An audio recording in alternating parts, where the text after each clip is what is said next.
Bismillahirrahmanirrahim. Assalamualaikum warahmatullahi wabarakatuh. Nama saya Alfi Muhammad Farisi dari kelas PAI 6A akan menjawab pertanyaan yang kali ini ditujukan untuk soal-soal UAS.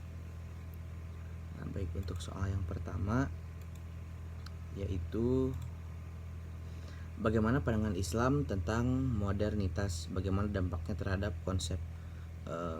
konseptualisasi pendidikan Islam.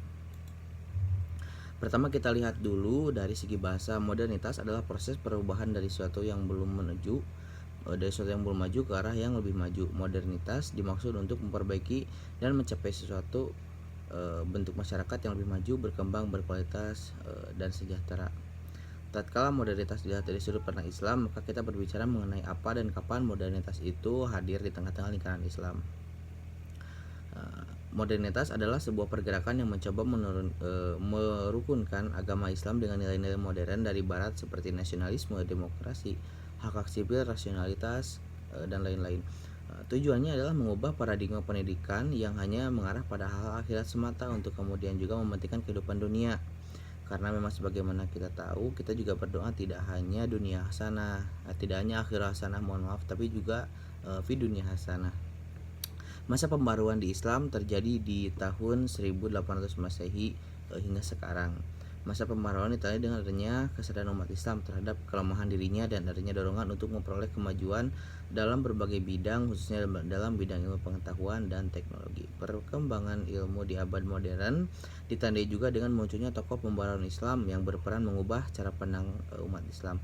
Hal ini dimaksudkan agar umat Islam dapat melepaskan diri dari belenggu kolonialisme negara Eropa, memiliki pandangan dinamis, kontekstual tanpa meninggalkan prinsip-prinsip umumnya. Jadi pada garis besarnya, tatkala Islam dibuktikan dengan modernitas, bukan agamanya yang tidak siap untuk menghadapi modernitas, tetapi umatnya yang belum siap menghadapi modernitas. Karena sebagaimana kita tahu, Islam sendiri kan adalah agama yang abadi, adalah agama yang akan selalu relevan dengan zaman yang dilaluinya. Nah, apabila ditemukan ketidakrelevanan antara Al-Quran, bukan berarti Al-Qurannya tidak relevan, tetapi kita sebagai umatnya yang belum menemukan benang merah antara kerelevanan zaman dengan Al-Quran. Mungkin seperti itu untuk nomor 1. Lanjut kepada nomor 2. Jelasan mengapa guru pendidik harus memahami filsafat pendidikan Islam serta berikan contoh dalam penerapannya. Tentunya sangat penting ya bagi seorang pengajar untuk mengetahui dan paham mengenai konsep filsafat Islam. Karena sebagaimana tujuan dari filsafat Islam sendiri itu ialah untuk mendekatkan hamba kepada penciptanya agar lebih bisa bertanggung jawab terhadap kewajibannya, yaitu dalam konteks hal ini sebagai mengajar, memberikan ilmu kepada anak-anak didik dengan cara mampu berkomunikasi dengan berdasarkan ajaran agama yang informatif, baik, logis, dan benar. Sebagaimana filsafat Indonesia adalah untuk mengetahui sesuatu lebih dalam dan lebih luas, sejalan dengan tujuan guru yang memang harus mengetahui segala sesuatu itu secara mendalam, luas gitu. Karena tatkala tidak mendalam dan luas dalam memahami sesuatu, terutama oleh guru, itu akan menyebabkan justru lebih berbahaya gitu ya. Tatkala guru gagal paham mengenai sesuatu, karena tatkala guru gagal paham terhadap sesuatu, kegagalan pahaman itu akan terus diturunkan kepada murid-muridnya, akan terus dilanjutkan, akan terus diregenerasi kegagalan paham tersebut oleh anak didik yang dididik oleh si guru tersebut. Jadi sudah sebagaimana pentingnya seorang guru itu harus mengetahui konsep berfilsafat dan menerapkannya di dalam segala sesuatu. Lalu ada nomor 3, sebutkan dasar-dasar pembuatan kurikulum. Nah, ada beberapa prinsip yang dipegang untuk membuat kurikulum. Ada 2 secara garis besar, ada yang prinsip umum serta prinsip khusus. Berikut yang termasuk prinsip umum. Prinsip relevansi kurikulum dan pengajaran harus disusun sesuai dengan tuntutan kebutuhan dan kehidupan peserta didik. Kurikulum juga harus bisa menyiapkan siswa untuk bisa hidup dan bekerja dalam masyarakat. Maksudnya relevan itu relevan dengan apa yang dibutuhkan oleh siswa, apa yang dibutuhkan, apa yang diharapkan masyarakat oleh siswa. Nah, untuk sampai kepada harapan tersebut, apa yang harus dibutuhkan? Nah, maka di sana dijadikan sebuah pegangan untuk merumuskan sebuah kurikulum.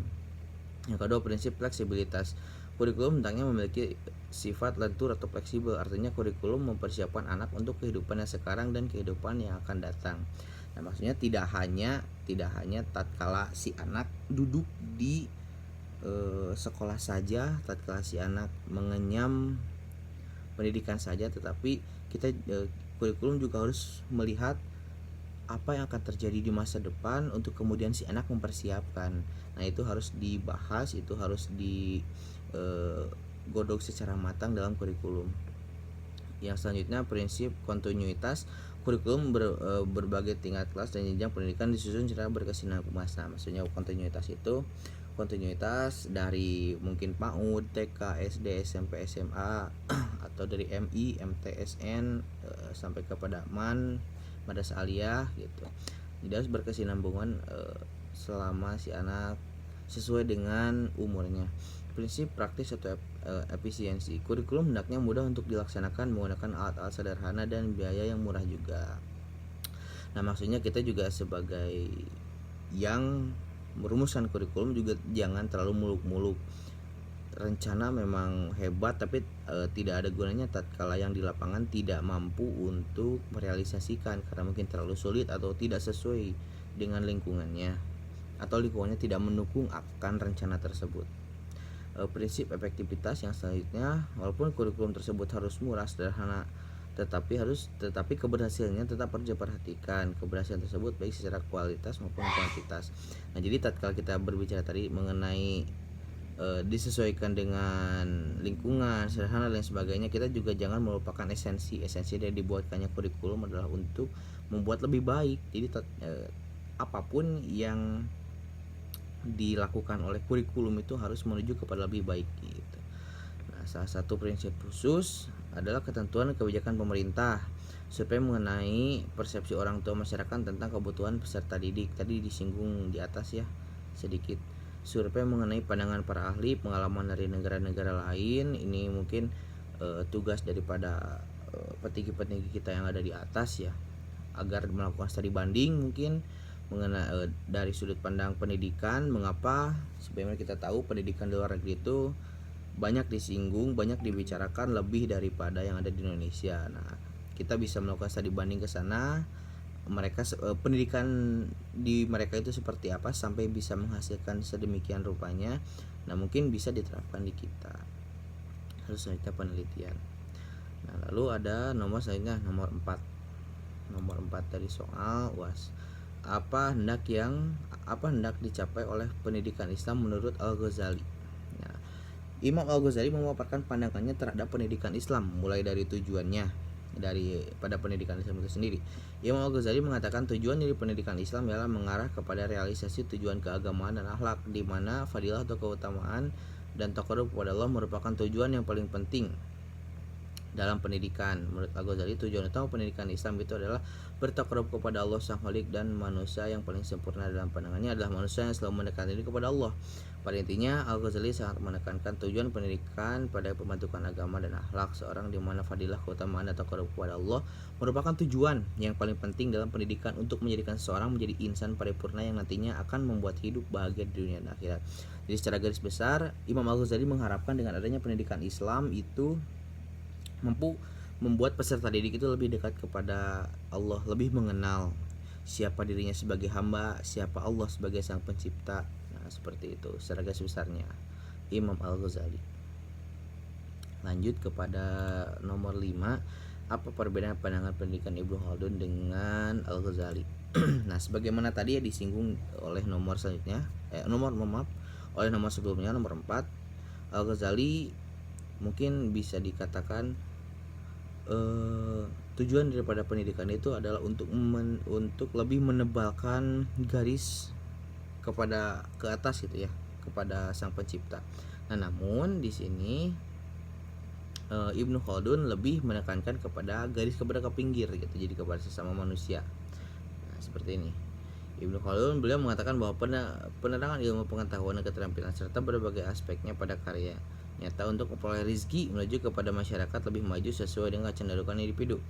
Nah, sebelum manusia tamyiz, dia sama sekali tidak memiliki pengetahuan dan dianggap sebagai daripada binatang, karena nama lain manusia itu kan adalah binatang yang diberi akal.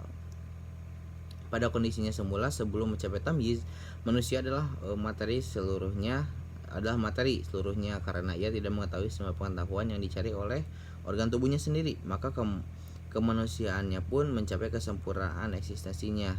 Ibnu Khaldun juga berpendapat bahwa dari balik upayanya untuk mencapai ilmu itu, manusia bertujuan dapat mengerti tentang berbagai aspek pengetahuan yang dipandang sebagai alat yang membantunya untuk bisa hidup dengan baik dalam masyarakat maju dan berbudaya. Nah, jadi Ibnu Khaldun lebih menekankan kepada kebermanfaatan kita di dunia ini gitu, antara kita berhubungan dengan manusia, karena memang tidak hanya hablum minallah saja yang harus dibahas, yang harus diperhatikan, hablum minannasnya pun harus diperhatikan, harus menjadi tujuan pendidikan itu untuk memperbaiki hablum minannas gitu.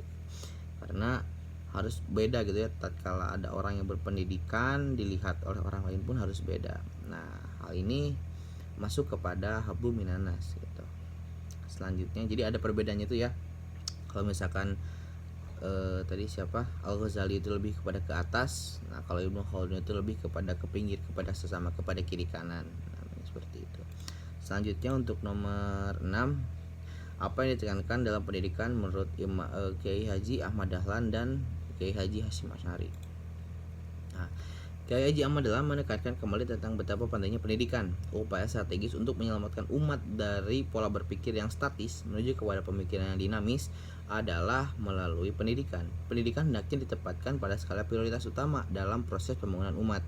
Mereka hendaknya dididik agar cerdas, kritis, dan memiliki daya analisis yang tajam dalam memeta dinamika kehidupan pada masa depan. Adapun kunci untuk meningkatkan kemajuan umat Islam adalah dengan kembali kepada Al-Quran dan Hadis, mengarahkan umat pada pemahaman ajaran Islam secara komprehensif dan menguasai berbagai disiplin ilmu pengetahuan. Nah, jadi Kiai Haji Ahmad Dahlan sangat